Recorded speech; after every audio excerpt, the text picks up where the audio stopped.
All right, you guys, I've got the head all but ready to put on, but with the upgraded pistons I have and some of the problems I've had in the past with valve timing, I really want to dial things in really well, and I've been reading a little bit about Guy Croft and following some of his techniques here. So I just wanted to give you a little rundown on what my plan is for valve timing, and give you a little bit of just a walkthrough real quick of kind of Guy Croft's instructions and how I'm going about it, and see what you guys think. So what I've started with is I've got the dial gauge here on the intake side right now, and I've got it set to full lift on the number 1 intake valve. And by doing that, you can kind of see my dial gauge is gonna change here, and where it kind of stops, I've got it set at 0 now. That's going to be the full lift value. So you can kind of see it sits there at 0, and it hangs out for a few minutes. So what you want to do, it's a little tricky, get it set on 0. So where we get to find full lift, and I've already got it marked. I'm going to show you. I'm going back through a little bit and showing you guys. For my protractor here, it's just kind of taped up for now, just to give you guys an idea. And I'm just using the pointer here to use as a reference mark on my protractor. And what we're going to do is we need to find exactly where the center of the dwell is to establish full lift for that intake valve. And so what you want to do is you want to kind of take it off full lift about 10 or 15. I even took it to 20 here. And then you want to mark what number that is on your protractor. And for me, it can be random. It doesn't really matter because it's all relative. I marked 305 degrees. And then what you want to do is in the opposite direction, we want to go back to the opposite side. We're going to go back to full lift, and then and gently back to that 20 mark. There we go. And then we're going to read the pointer on the protractor. And for me, it is 331, roughly 331. So we're going to split the difference between my 305 and 331, and that's 26 degrees. And so the half of that's going to be 13. So I'm going to back it. I'm going to go back 13 degrees, and that should be dead nuts the center of my dwell, and that'll roughly be, at this point my dial gauge is already getting off a little bit. So I might do this a couple times just to make sure that it's sitting on the right spot. There we go. All right, so that's the procedure. I'm gonna go ahead and do it a couple times that I've got my numbers right. Obviously my protractor's kind of flopping around a little bit, and the pointer's not 100% accurate with this big dull thing. So that's the general idea of how you decide what the full lift is on your intake valve. And once you decide full lift, then you can adjust for the top dead center timing.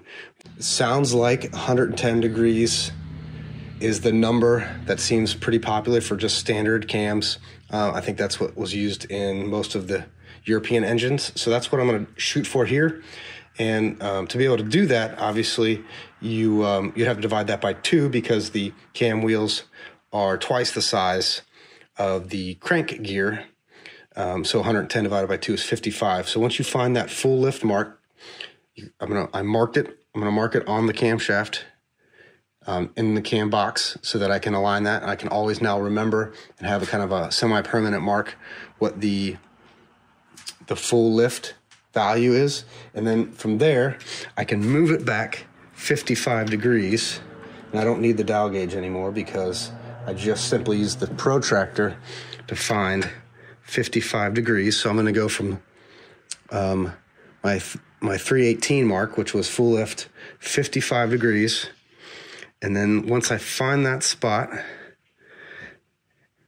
which I have to look a little closer, once I find that spot, I will go ahead and mark my top dead center. And I will mark another mark, a separate mark on the cam gear with a red marker. And then once I go get my new cam wheels, my new cam gears that are adjustable, and I get the timing belt on, I'll be able to very easily tighten everything down, and I will be ready then to install the new cam wheels and get this thing installed back in the engine and see how we can do.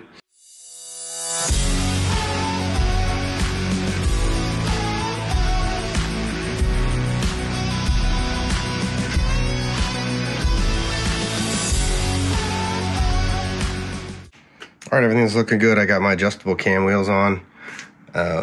exhaust intake. I've rechecked all my numbers twice. I've got my, see if you can see it, I've got my top dead center marks on both the camshafts. And just a word of caution, if you guys try to attempt this with the cams on the head, just be sure not to do full lift at the same time, because the valves can come in contact with each other. It's probably a better idea, and it works just as well to get these marks. It's the full lift and the top dead center marks will work just as well with the cam boxes removed, and then in fact it makes it a little easier because you don't have the valve springs putting pressure on the cams. And every cam is going to be timed the same whether it's installed or not, so turn everything by hand nice and slow. Yeah, you're not going to cause any problems. Again, also I've got some bolts under here so that the head is not sitting on anything, and that will give me some clearance under here so that as you rotate, the valves don't come in contact with anything as well. So remember to do that. Just take your time, be careful, and then I'm ready, I think, to close this up and get it put back in.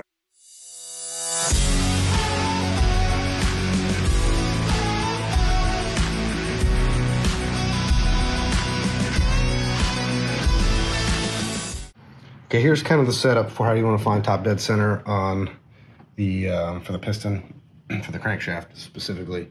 And you can see I have my dial gauge down into cylinder number 1. This is a little awkward angle. You could probably find a better way to do it, but I'm just doing kind of a quick and dirty to show you guys. But you can see I got the dial gauge in. If I reach down and just kind of start to turn the crank by hand, you can see it moves, and I just want to find that top spot right there. Okay, see where it comes to top, it kind of dwells a little bit, and you can kind of use the same technique to determine the dwell by putting a protractor on the crank pulley, and that's it. So you're gonna find that spot, top dead center, and then once you get it, you're gonna want to lock it in, which is gonna be a little tricky. But you can fine tune a little bit once you get everything kind of set up. So that's how you find top dead center on the crankshaft. Okay, making progress here. We almost got everything assembled. I wanted to give a little bit of a explanation on finish up the timings situation with the adjustable cam gears as a follow-up to the previous clip where I marked my camshafts. But as you can see, I've got the belt on. It looks good. And when you put the timing belt on, you want to have the intake and exhaust cams very close to where top dead center is going to be. That'll make it a little bit easier because you only have a few degrees of adjustment on each one of these, so you got to get it close. And again, you want to have 1 and 4 top dead center on your cylinders, and then the important to remember, the exhaust cam needs to be set at close to top dead center with the distributor pointing to number 4. So when you kind of get that set, now you could always adjust the distributor later if you get everything and put that in later. Just make sure top dead center, and then pointing to number 4 for your timing when you're getting your initial timing set. So we got all that done, and then when I check, you can see my timing marks that I made earlier. It's just not quite off. Maybe it's a tooth off, maybe it's half a tooth off on the timing belt. There's not much you can do about that. It's probably close enough. But that's the beauty of the adjustable cam gears. And then if you look on the intake side, it's pretty close as well, but might as well tweak that and get those marks 100% lined up. So it's pretty simple at this point, which I've already done, is you're just gonna loosen up each one of these little adjustment nuts, and then get my ratchet on the nut there, and you can see now when I twist it, it's gonna twist the inside, but the gear itself is gonna stay the same. So the top dead center on the pistons isn't going to move, but now you can see my timing mark is moved off. So let's see if we can just kind of tweak that down a little bit. Keep an eye on that. Just pull that thing in. See if it'll focus. All right. All right, so that's the technique there. So now I've got my top dead center mark on my exhaust camshaft. I'll just tweak the intake a little bit. But it's pretty darn close. And then don't forget to, even if you don't have to make any changes up front, go ahead and torque all these down anyway. Double check that everything's tight before you get everything buttoned up. And you should have 100% timed twin cam At least that's how I understand it. So if I got anything wrong there, you guys be sure to let me know in the comments, but you'll probably find out when I post a video of whatever mistake I made. So fingers crossed I got it right this time. All right, let's finish this thing up and get driving.